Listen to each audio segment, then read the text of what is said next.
Good morning, everybody. Come on, there's seats. You don't have to stand in the back. I guess you can stand. I might want to stand too. So these are Vision 2020 glasses. It's somewhat ironic that Vision 2020 glasses are sunglasses. And my Vision 2020 is long gone. Yeah, I wanted to come into that song, "The Future's So Bright You Gotta Wear Shades," but that seemed a little corny. We need corny? Well, so in Larimer, they played the Mission Impossible theme, and they had pictures of Peter Graves from the original Mission Impossible, which dates me because I remember that very well. And then they had various pictures of Tom Cruise getting older as Ethan Hunt in Mission Impossible. And I came in a trench coat and a top hat and my sunglasses. So that was corny. So, but we didn't have quite the background for me to pull that off today. If I came in a trench coat without that, I would just be kind of weird in this environment. So, yeah, get arrested, right? Exactly. So anyway, we won't do that. In just a second, I'm going to introduce Stacy Hogan, who's going to tell you a little bit about Vision 2020, but I wanted to just talk a little bit about that beforehand. When we first started doing Vision 2015, notice you're rocking some glasses. That's great. 5 or 6 years ago, I didn't know whether we could pull it off. The college hadn't had a strategic plan that had done any more than sit on the shelf for about 20 years. We didn't have a lot of experience with it as a leadership team.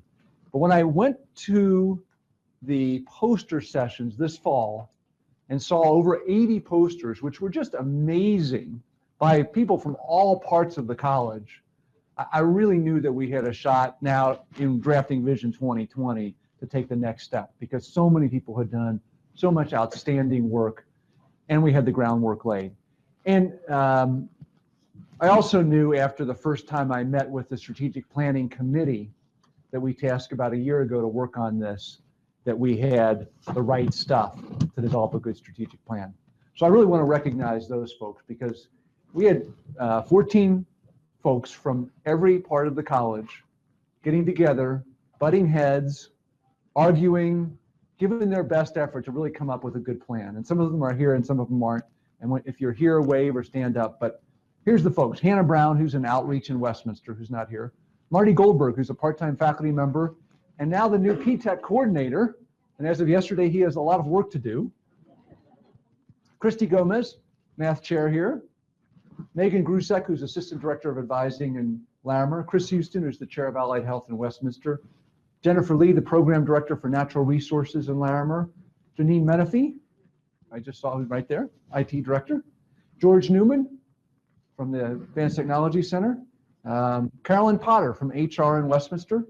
John Sullivan, English faculty in Westminster. Amy Sutcliffe, English faculty in Larimer. Sasha Unithan, a dean in Larimer. Tammy Verkateren, Dean of Online Learning. And last but certainly not least, Stacy Hogan. Would you give those guys a round of applause, please?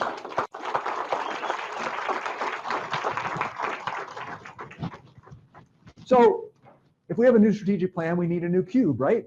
But wait, we've already got a cube, so we need something different. So this year we've got pyramids. And if folks would pass out the pyramids, let me find my real glasses so I could actually read part of this. What? Yes, so there's on the bottom of the pyramid, the base of what we do. So maybe it's a tetrahedron. Okay, well, it's a pyramid with something on the bottom.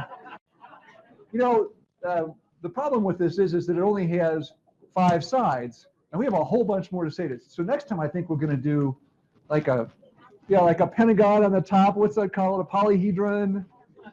But these are assembled by hand. So when I told that to the marketing department, they were about to shoot me, so I said no. Okay. Anyway, so on the bottom is our mission, which is we enrich lives through learning. That's the base of what we do. On the bottom is also our vision statement. Our vision is that all students at Front Range Community College will accomplish their educational and career goals. We'll be recognized for our singular focus on student success, our exceptional teaching, strong commitment to diverse learners and communities, and our effective business and community partnerships. That didn't change from the last plan. When we started going out and talking to folks about the plan, there was widespread agreement that these ought to stay the same. So they're the same base that we grew the last plan on. But what's cool about this pyramid now is it's got all of the major initiatives that the college is working on that are linked together. And it starts with the strategic priorities. You can see them right next to the Vision 2020 sign. Create a superior student experience, embrace organizational excellence, provide dynamic programming through community partnerships. And all of those are focused essentially on student success. Not only the student experience matters, but how we're excellent as an organization lays the groundwork for students to be successful. And that's everything from, do we have a clean building, to students being able to register right, to employees knowing how to get things paid, and then dynamic programming. Students aren't going to be successful if we don't have the right programs for them to be successful in. Next to this is the pathways to student success. And these are the recommendations of the Student Success Task Force. You're going to hear more about that in a minute. And then the student learning outcomes. And you'll also hear more about those in a minute too. So the strategic priorities really are the overall framework for everything we do. The pathways to student success are the most critical tasks we're going to tackle in the strategic plan. They form the basis of the first goal of the strategic plan. And then the student learning outcomes underpin all of the academics and even the student services, and really represent our hopes and dreams for all of our students. So these are three integrated objectives that I think mesh well on the pyramid. The pyramid actually will sit on top of your cube, so don't throw your cube away. It contains the commitments and values and some other things that we couldn't fit on the four sides of the pyramid. You can actually spin it like a top if you're really bored. But, so anyway, I hope this finds a place on your desk. And without further ado, I'm going to turn it over to Stacy Hogan, who's going to introduce some members of the strategic planning team, and they've got a little exercise for you.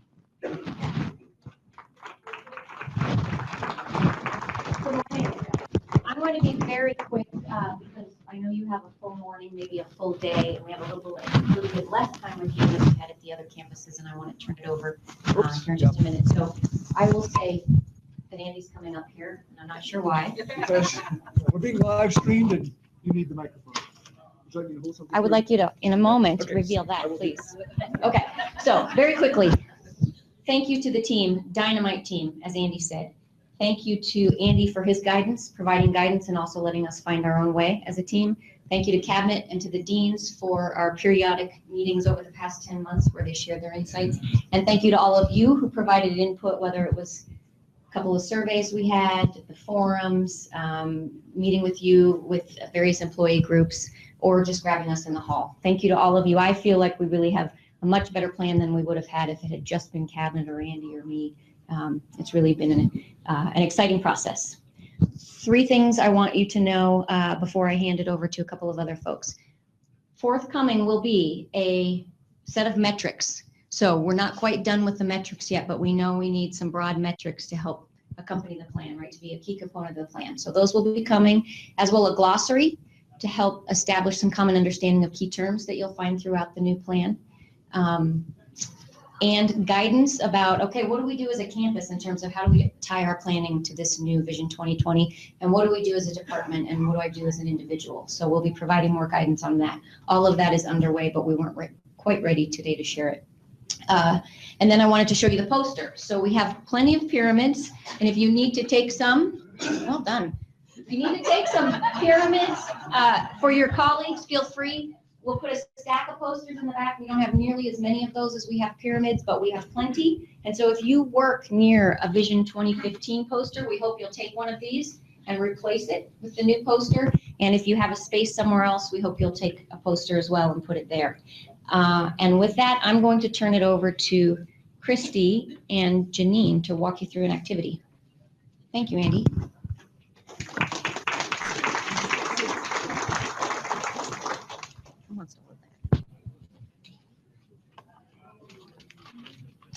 Hello, our team is excited to present our final version of the plan. We've been working on it for almost a year and we are really proud of it. We're proud that it started at the ground, really with the forums with you and students as well as community partners.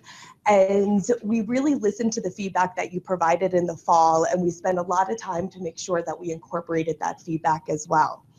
We have our 3 goals, which are to create a superior student experience, embrace organizational excellence, and provide dynamic programming through community partnerships.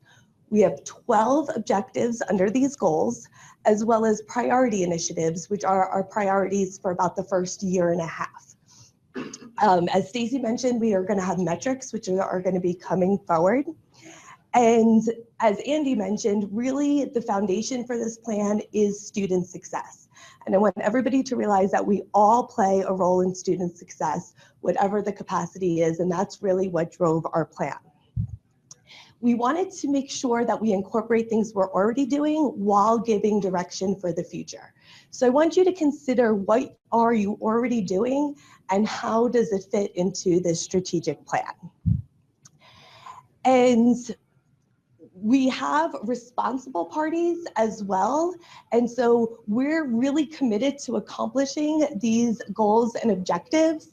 And we're going to continue on with this team, and we're going to be reporting out how we do with this. So I want everybody to get behind it and move the needle in whatever capacity you can. And we'll let you know how we're doing. And I really do think we created a plan that we can accomplish. And I also want you to keep in mind those priority initiatives are for the first year and a half. Some of them are going to need to continue on, some we may accomplish, some we may revise, and then we'll have the opportunity to add new priority initiatives. So if there is something that you thought was a great idea and you're not seeing it in the plan right now, we have captured it. We thought maybe, okay, maybe not now, maybe 2 years from now, we'll bring this in. So with that, I'm going to turn it over to Janine, and we're going to do a little activity. Okay, so you'll notice you got a copy of the plan, and you also got a copy of some questions. So we're going to go through those questions. I'll probably, I may mix it up a little, and please raise your hand if you know the answer. Christy has a little prize for those who are first with the answer. So let's start with number 3. How is the new banner recruiter module addressed in the plan?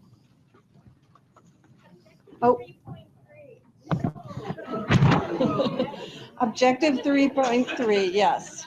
First priority initiative under objective 3.3. You better know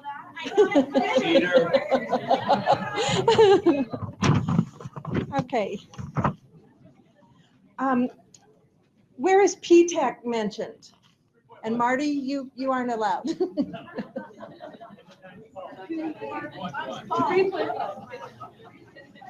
Okay, priority initiative under 3.1.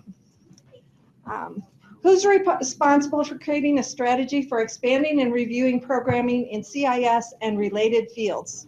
Raise your hand. On Larimer campus, Westminster campus, and Boulder campus, we're coming up with success pathways and where the courses are taught and how we can as a college come together to provide students the pathway to success.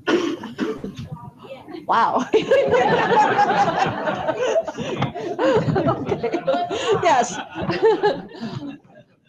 And so everybody will be working under Sandy Veltri and the campus VP's priority initiative under objective 3.2 for that. Let's see. What is the deadline for developing a college-wide inclusion philosophy that will guide activities to enhance the climate of inclusion at FRCC? That's in 2.1, and Cabinet's going to handle that. Yes, and the date is, It's a priority initiative for 16th. yes, December 16th.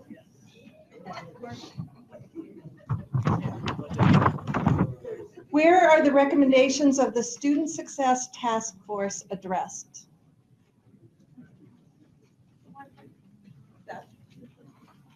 Objective 1.3. Yeah. Yes, and they're actually addressed in multiple. So it's priority initiatives under objectives 1.1, 1.2, 1.3, and 1.4. Okay, here's a good one. How many times is the word student or students mentioned in the introduction? Oh, close, close. 12. 12, yes. Under which objective do you find a priority initiative about instructional techniques that use active learning pedagogies? Yes, under objective 1.2. When will functional organization charts be established for each finance, administrative, and student services department? When? December 2016. Yes, December 2016, as found under priority initiative under objective 2.3. When can we expect all exterior doors on campus to have electronic locks? Spring 2017. That was quick. Yes, as found under priority initiative under objective 2.5. Under which objective do you find a priority initiative about student learning outcomes, SLO project? 1.2. All right. Yes, under objective 1.2. Thank you, everyone. We're done now. Before Catlin comes up to talk about the SLOs, I just want to make one comment real quick. You can see in the responsible folks for the priority initiatives are people who are not actually going to do the work, right? So there's the one about CIS programming. We really don't want cabinet developing CIS programs, nor is the intent that they do that. The intent is that the folks who really know CIS programming, Shah and all of his colleagues, actually do the work. We've listed kind of cabinet level folks as overall responsible for making sure this happened. But we know that the next step is we have to really drill down and say, okay, these are the folks who got the expertise to actually make these tasks go forward. We're going to actually go through that at cabinet and develop a plan for implementing each of those, identifying folks who will do the work along the way. And we'll let that be part of the sort of the expanded version of the plan. But just so you don't have the idea that I think that we're going to all sit in a room and make this stuff up magically. That's not the way it's going to happen. So, okay, Stacy. Okay, so without further ado, I'm going to turn it over to Catlin Keenan, who's going to talk about another side of the pyramid, which is the Student Learning Outcomes Project. Oh, what's that? That's for the live stream. Oh.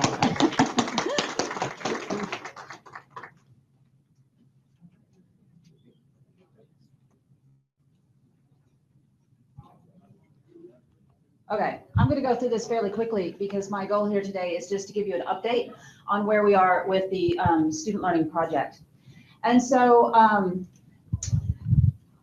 4 courses have been developing scopes, COM 115 and History 101 for effective communication, and then Lit 115 and Philosophy 111 have been doing critical thinking, and we are in the final semester of our data collection. So we have a bunch of data. We haven't really looked at it yet, but we have it. And so starting after this semester, we will start analyzing that data. There are 5 more scopes currently in development. So they are in the development year, which means that they are developing rubrics and coming up with assignments. So for ITL, Information and Technology Literacy, we have English 122 and HUM 115. For quantitative reasoning, we have 3 different courses who are willing to take this on, which is great. We have Bio 111, Chemistry 111, and Math 121. And so what's happening with these right now is that there is a lot of collaboration going on, both with the members of the SLC as well as people who are teaching these classes. And so activities during this past fall included identifying or developing an assignment, depending on the class we're talking about, operationalizing the SLO rubric, and then preparing to pilot this spring. And so those pilots are going to get underway as soon as classes start. And Finally, with regards to the SLOs, we are in the process of identifying the courses that are going to take on the professionalism SLO. So starting by next fall, we will have all 5 SLOs scoping, which has now become a verb, scoping starting in the fall. And so we are slowly sort of ramping up the project as we had planned. The other really exciting thing that's happening is that this past fall, we started the CTE Academy. We had 2 meetings this past fall. We have 2 more meetings set for spring. And the cohort in the CTE Academy has worked on vision and mission statements, program outcomes, curriculum mapping, among other topics. And then the CTE programs are also developing scopes on the same schedule as the rest of us. And so this first academy is developing scope assignments for ITL and quantitative reasoning, which those are the 2 SLOs that are in the implementation, or in the development year this year, and they will implement starting next fall. And then the CTE Academy cohort will present their program plan in April to the cohort, the chairs, and the deans, and anyone else who wants to come. So we have 18 faculty representing 12 programs in the first cohort. These are the programs that are represented, and invitations have been sent out so that we can start planning for next year's cohort. So that is happening. We have purchased, we being the college, we have purchased assessment software. So there was a software task force that worked for like a really long time, like years, like 5 years or something crazy, and ultimately determined that we wanted to purchase eLumen software. And so we purchased it last fall. The SLC is being trained on how to use it this spring, and there's going to be some pilots going on. And then hopefully by this fall, we should be able to use it to start compiling the scope data. Right now we're using the cutting edge technology of Microsoft Excel. And so eLumen is going to replace that and allow us to run much deeper analytics on our data. We are also going to enter the CTE program outcome and curriculum mapping info into eLumen, and then ultimately we'll be able to generate reports and start actually looking at the data in a pretty comprehensive way. eLumen works with D2L, and so we're working, and which is one of the reasons that this software was the package we went with. And so ultimately, way down in the future that's rapidly approaching, eLumen will work sort of behind D2L, and so people who are involved in assessment projects, that ideally is going to be a seamless process with D2L. So it's not a matter of learning a new software system and inputting data into 2 different places or something like that. So it should work with D2L, but we're working that out as we speak. Open assessment, both related to the college-wide SLOs as well as anything else assessment related, is ongoing, both on the instruction side, but also on the student services side. We have about 150 student services projects, assessment projects going right now, as well as I don't even know how many on the instructional side college-wide. We will eventually be able to capture the open assessment projects in eLumen as well. And so eLumen will become our repository for everything assessment related. And so I've sort of gone through this pretty quickly. And so contact a member of your campus team if you have questions. I, of course, continue to be the assessment specialist for the Boulder County campus. And I work with this great team of people, several of whom are in the room. So me, Matt Doris, Marty Church is here, Jill Clayton, Shari Wind, Mary Seams is probably in the room. There she is, way back there. Deborah Craven is over here, and Nancy West is our BCC Student Services representative. And then because many of us also teach online, we also have an online team that's headed up by Eric Salahub. And so April Menzies is a BCC campus representative, and Andy as well. So we have some great people. If you want to know more, if you want to get involved, if you have any questions about what I've said today, please track me down, or one of these people will be happy to help as well. And that's all I have. And here again is Andy Dorsey. Thank you. Thank you, Caroline. I've talked to a lot of folks around the country about assessment, and community colleges are littered with failed assessment plans. I actually think that our SLO project is one of the best plans in the country. It's one of the most authentic. It's clearly one of the most faculty-driven plans. It's evolved slowly, which I think is a good thing, because when we try to evolve these things too fast, people usually crash and burn. And it's got a lot of folks really thinking hard about it. So anybody who's working on this project, I really appreciate it, and thank you very much. I think this is incredibly promising for the college. So we got one more side of the cube. My cube, what did I do with my cube? Well, it's a pyramid now, sorry. One more side of the pyramid, and it is Pathways to Student Success, right there. All right, so I'm going to introduce Kathy Pellish and Jana Schwartz in just a second to talk about that work. But I want to give a little prelude to why we're talking about that here today. There's a few questions I get asked all the time. When we formed the Student Success Task Force a year and a half ago, when we accepted the recommendations 6 months ago, first one was, why are we doing this work? And I want to give you one perspective on that. Any idea when Front Range Community College was founded?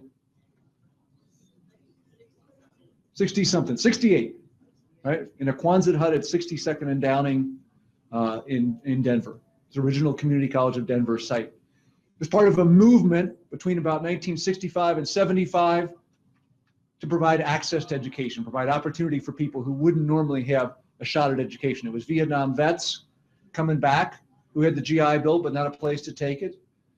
It was women returning to the workforce who often had kids and couldn't go live in a dorm at CU, or weren't going to go down to Colorado College, right? And needed a place where they could get an education so they could advance in the world.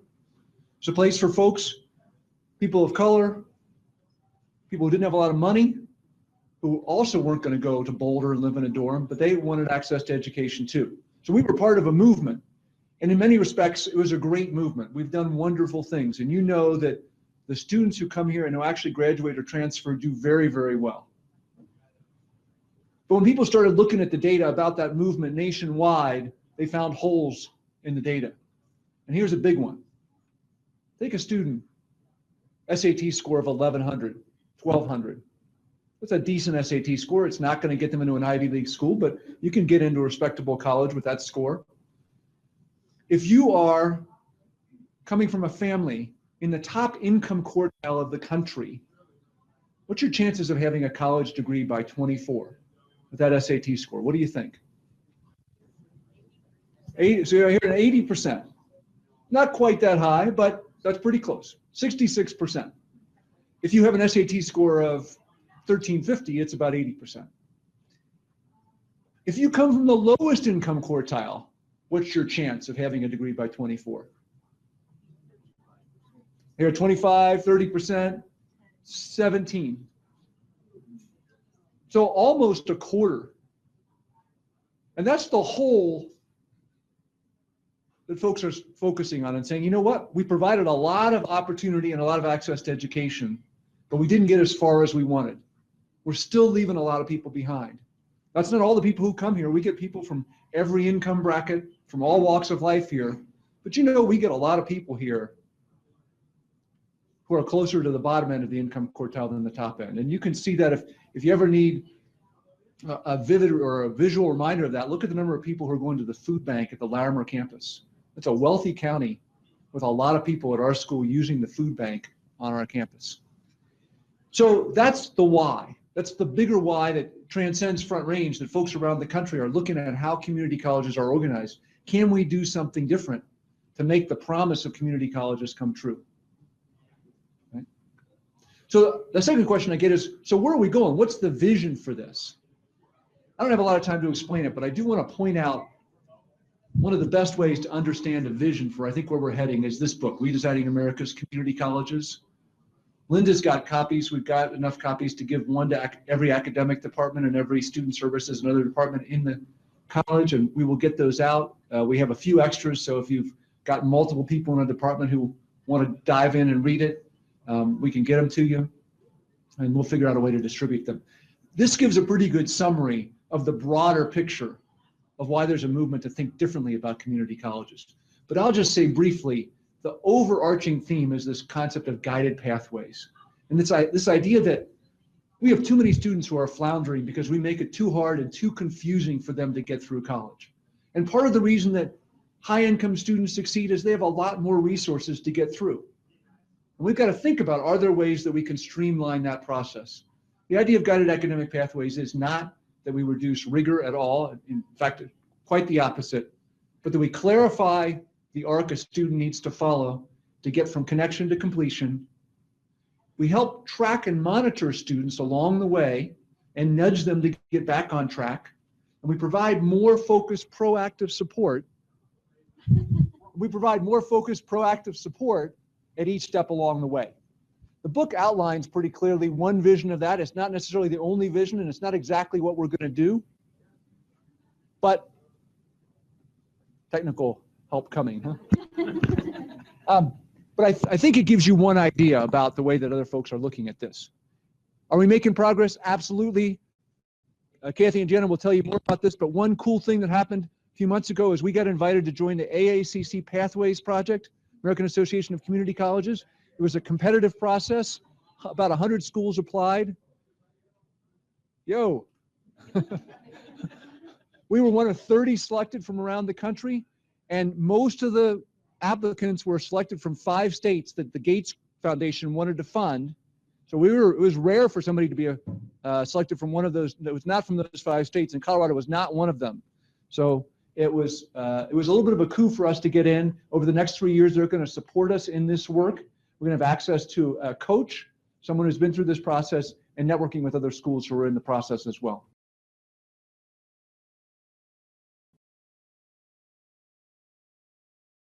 Okay, well, I'm going to talk about the third side of the pyramid for just a second, but before I do that, I just want to recognize all the folks who work in the SLO project. Assessment is hard. Lots of colleges in the country really struggle with this. If I'm talking to people around the country, I think our SLO project is one of the best ones in the country. It's one of the most authentic, it's one of the most grassroots projects, and it's really taken a ton of effort by a lot of faculty over many years.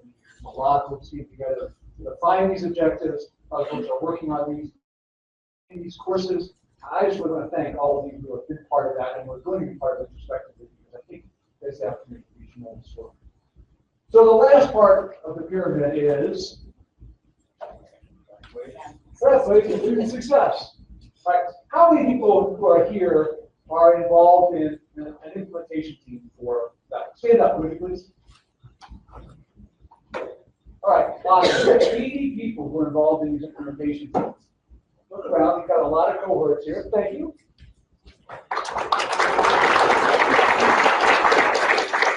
In just a second, I'm going to introduce Kathy Pellish and Anna Schwartz, who are coordinating and leading this effort, and they're doing just an outstanding job.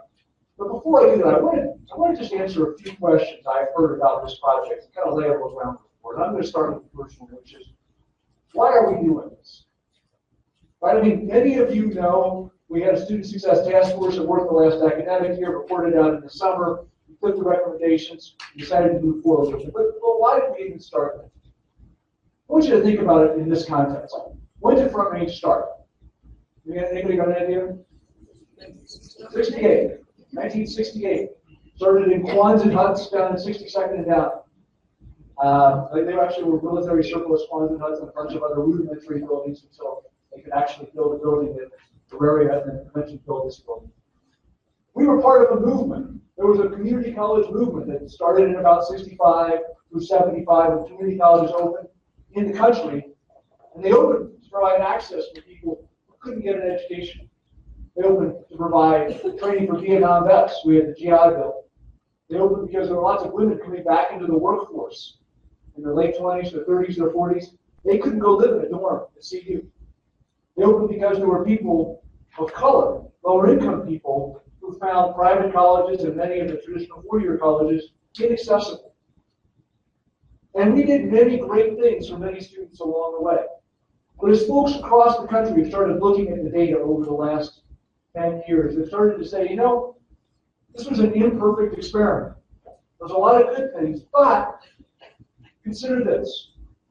Let's say you're a student with an SAT score of about 1100. Now, I know many of you haven't taken the SAT score in a long time. That's a decent score. You're not going to go to a competitive private school, but that's a good score to get you into CU, CSU, someplace like that. That student comes from a family in the top quartile of income in the country what's their chance of getting a degree by the time they're 24? So 6 years later, what would you guess? Pretty high.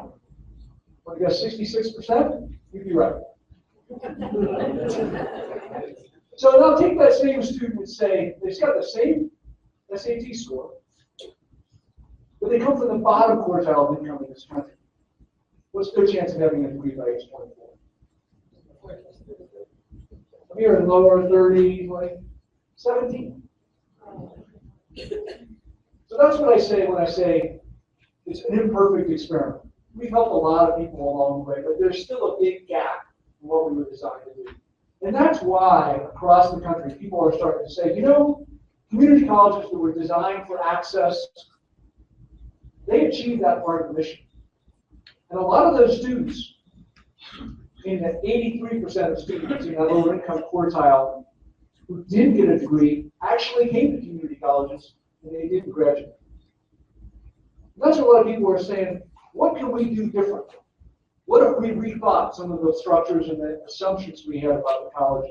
And could we help folks have a better chance of succeeding? You'll see this quote again in a second, but it's a quote from the president of St. Petersburg College in Florida. What he says is, access changes students' view of themselves, but actually getting a degree changes their lives. So I think that's part of what's driving this whole idea. And if you want a good summary, a really good summary of folks who looked at community colleges for a long, long time and thought about how can we think about community colleges differently. It's a book called Redesigning America's Community Colleges. We've got one for every department in the college and a few extras. So if your department has people who are dying to all read at the same time, talk to Trish, she'll have a few extras. It's not the be all and end all, but it's one way of thinking about where are we heading, what are we trying to get to. So at Front Range, we know that of the students who start, take 100 students who start in 3 years, 43 of them will have a degree or learning transfer. 15% will have a degree, 28% will transfer. Now there'll still be about 13%, 14% of our students who are here. But if you've been here 3 years and you haven't gotten a degree or transfer, the odds aren't super high you're going to do that. In fact, most of those students won't succeed. So over 6, 7, 8 years, we'll be lucky if we get 48, 49% of our students who start with us to get a degree or transfer. Now, not everybody who starts here says they want a degree, but every time we interview students, the vast majority say. So what's our vision?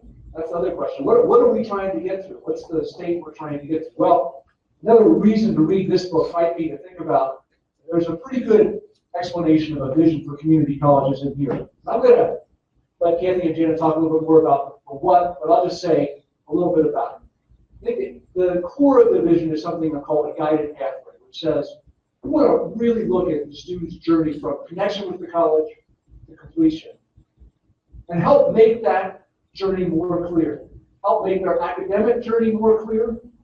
Many of our students, frankly, are bewildered by how we get through a program at this college. They're bewildered by our schedule, they're bewildered by our course sequence. And that's true across the country. How do we make that academic map more clear? How do we help students get into the right academic map when they start? How do we track the students to make sure they're on track, identify when they might be off track, and how do we intervene? How do we just set off regular points of intervention along the way, whether it's the right orientation project, a student success course, whether it's our registration process, how we start students out, how we help them graduate. So the vision is that we've got a clearer map, got a clearer way of onboarding students onto that map, more support in that first semester, better ways of tracking students, and more intervention. You'll hear more in just a minute about what we're doing. That's another question. Well, what are we really doing about it? And there's great work being done. You can see the number of people who are working on this already. The last question I think I'd answer is, can we really do it? I mean, haven't we been trying this for a while? Can you really move the needle? Well, you actually can. A number of colleges have done it. A lot of our people in the Student Success Task Force visited colleges who have done it or are doing it. It takes a long time. Let me give you one example. This is a college that's a 4-year school, but I think it's still a good example. because they did a lot of the things that we're trying to do. And it's Georgia State University in Atlanta, Georgia. 33,000 students, very, very diverse college. 2003, their 6-year graduation rate was 33, 34%. 2014, 54%. They implemented a guided pathway system. They did a lot of the other interventions we were trying to do. Now, you can imagine that if you were going to try to change the graduation rates of the college, one of the easiest ways to do it would be to raise your admissions requirements, maybe not admit students who didn't meet certain academic qualifications. Well, that's not what they did. They didn't change their admission requirements. In fact, they went from 31% Pell-eligible students to 58% Pell-eligible students in that time. So they were serving more of the students who our data just showed before are not likely to be getting degrees. And in 2003, they had a huge disparity in graduation rates between students of color and Anglo students. By 2014, they had almost completely closed that gap. So they hadn't done it by trying to cherry pick or cream certain students who could be more likely to succeed from the start. They did it by changing the processes to let the students they had be more successful. They're not alone. There are community colleges across the country that have done it. Valencia has done it. An external evaluator of Georgia State said something really interesting. Said, you know, it wasn't any one action that changed the graduation rates of Georgia State. In fact, there wasn't any magic silver bullet. It was the combined impact of a lot of actions that had modest impact on their own, but collectively and cumulatively made the difference. You talk to folks at Valencia, it's the exact same thing that they say. They can't go do a double-blind study on any of their activities and say, well, this is the one that increased our student success by 3%, right? Because it's the collective impact of all of that. But the Georgia State study also said something else interesting. It's not just the initiatives, and it's not just the particular activities we do, it's the culture and the shift in focus to saying, we really need students to do. And it's that shift that made the difference. So I'm going to turn it to Kathy and Jana. I think you all know Kathy, Dean of Instruction. You probably don't know that she started this math faculty in Boulder County campus, though, which gives her, I think, a unique perspective. And Jana is the Dean of Students at the Larimer campus. And you probably don't know that she was the director of trio programs at the University of Northern Colorado before she came here. Is that right? So they both have outstanding experience. They have a really great team because they both have different points of view and they work really well together and they're doing a dynamic job. So without further ado, I'm going to give Jana the microphone and a little microphone.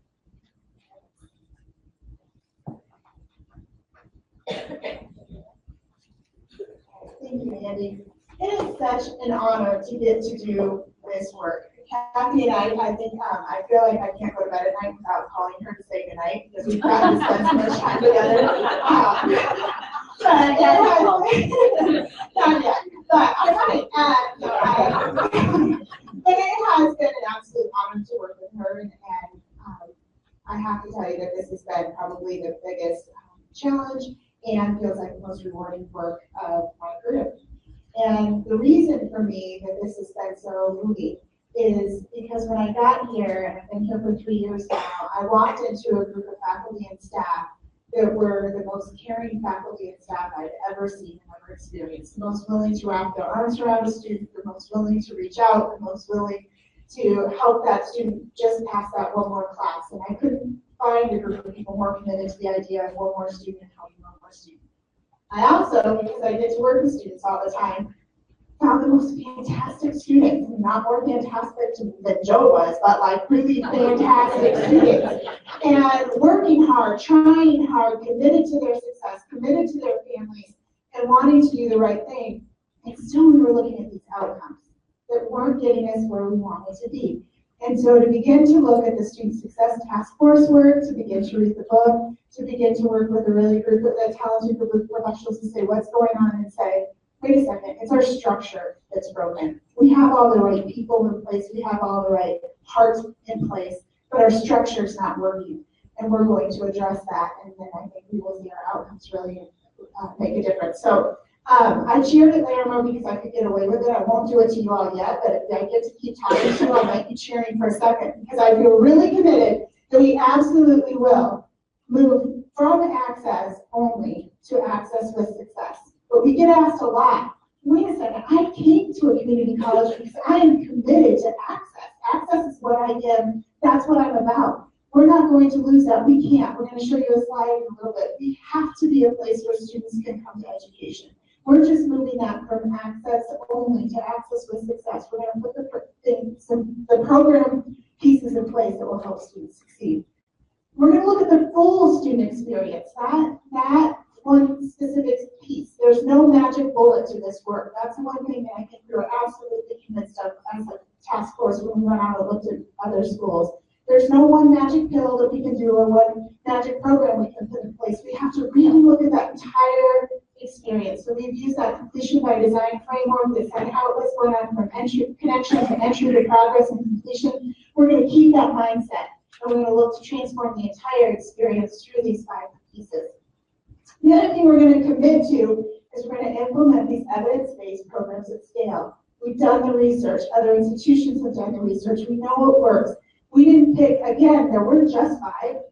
We picked the 5 we thought we could implement best at this institution for our students right now. And that's what we have selected, and that's what we're going to do at scale. You all know the innovation grants show it.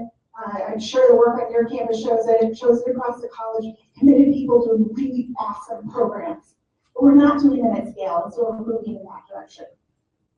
So to get to that tomorrow, because we're going to get there, we have to sort of stop and say, okay, where are we looking at? So I said, we can't let go of access.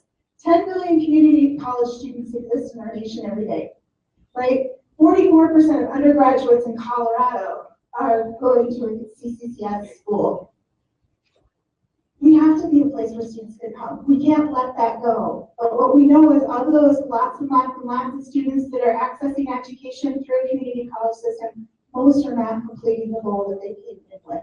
And they aren't coming in with that goal. We really challenge ourselves to look at that. When students are coming to us, they're coming with a dream, they're coming with a goal, and they're not achieving that. And as the book, that's a quote from our book, tells us, those students that are frustrated and they're leaving with boredom potential, and we're not giving them the goal that they want. We're not alone in this. Andy mentioned this slide. I think, and I heard the tone of the room when he was talking about what the percentage difference is between the upper income quartile of income and lower income. I heard the groan.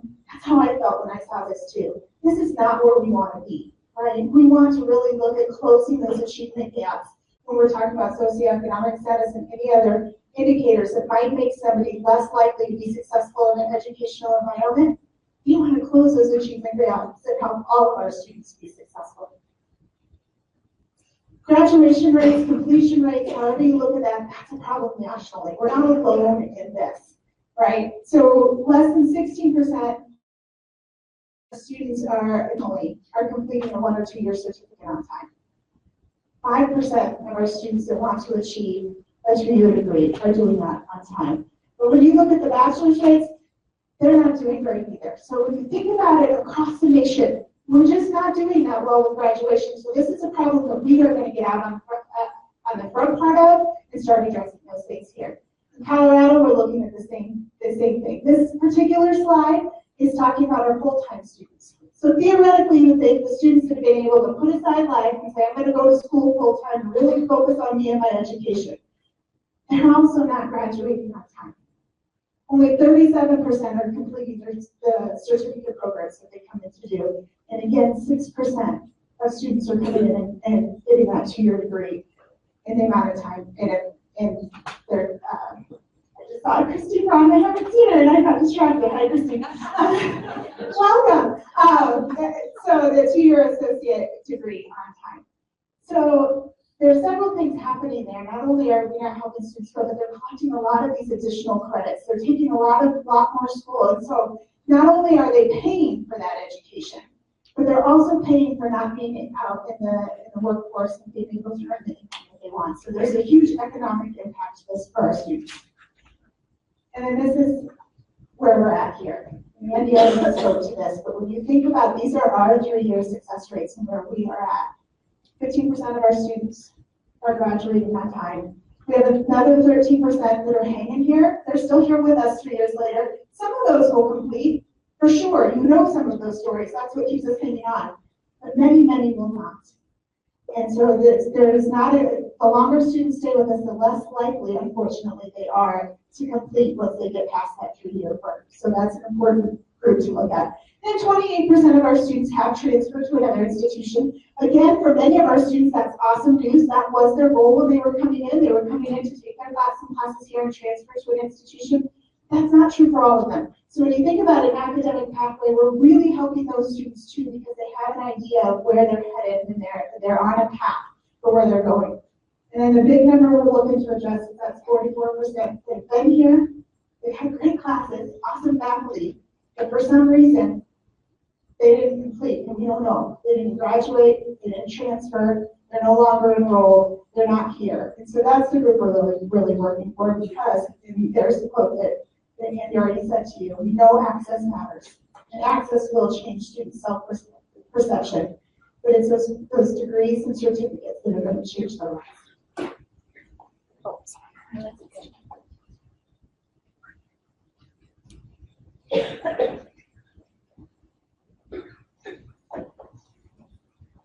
So I started looking at this data about 1.5 years ago in my role with the Student Success Task Force, and really looking at it, not reading it like we do a lot of the data and all the reports and plans and all this, but really starting to look at it and test it, and in a way come to terms with it. And Jana said it well. We don't have a local problem. This isn't just us. We are kind of unique, but we're not really unique in all of these data points. We have a problem. The state has a problem. The nation has a problem. 4-year institutions have a problem. Have a completion problem. So as I kind of wrestled with that, I started to take on some ownership for it. In fact, I find the data and this information extremely compelling. And as an educator, I'm feeling very obligated and very responsible to put our efforts in the ways we can towards focusing on completion. So these 2 institutions, Achieving the Dream and Completion by Design, are 2 national institutions, organizations that have shown us, they have proven with research that there are positive changes we can make to impact the completion rate.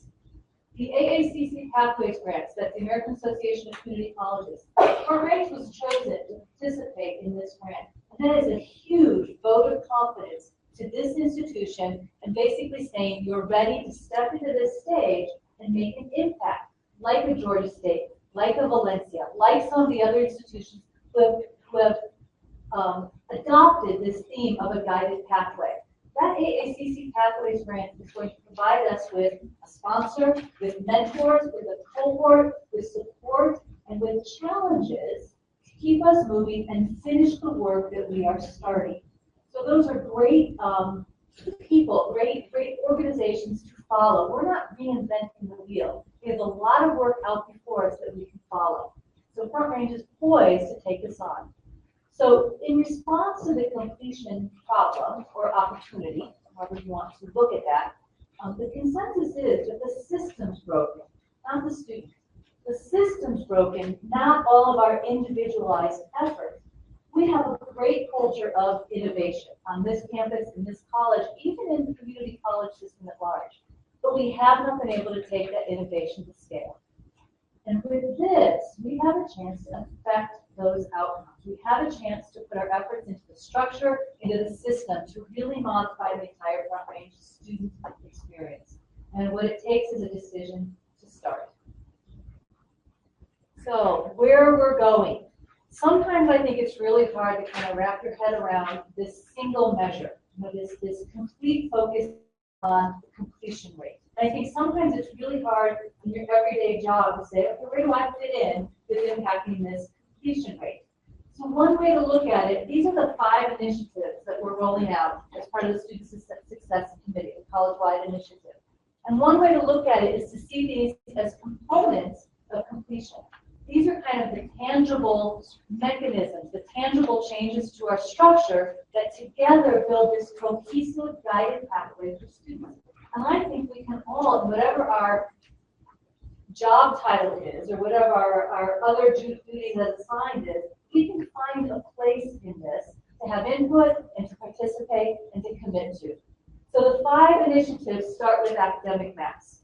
We also have on-time registration, onboarding, student success course, and PASS. Academic maps has to get out ahead of all of this work. All 5 of these teams are formed. They started working this fall. There are goals set for spring. We are marching through and creating a timeline. But academic maps is kind of the centerpiece of this work right now. It has to get out ahead. In a quick definition of an academic map, what we mean is that guided, that degree check, that degree plan essentially, but simpler, more easy to use, and more useful to students. It should build a sequence of courses. It should build into it recommended electives. It builds into it milestone courses, and it builds in then the opportunity and the timeline and the structure to intervene with students who meander a little bit off track or need a little bit more assistance to get through some of those courses. So that's kind of in its simplest form. In a really deep form of an academic map, it weaves in all of the student learning outcomes. So that in these programs of study, CTE and non-CTE, we weave through the student learning outcomes and assure that our students are getting exposure to and guidance with those 5 elements that the DSLOs will define. So this is our structure. We start with the steering committee. Jenna and I co-chair that steering committee, and we build 5 implementation teams. So the 5 I teams are co-chaired by representatives with different perspectives, college-wide, different employee groups, so that we make sure we're hearing from all of the stakeholders and all the experts that have input to this. Each of the I teams has a cabinet-level advisor associated with it. We want to make sure we have connections at all levels of the institution, as well as across the institution.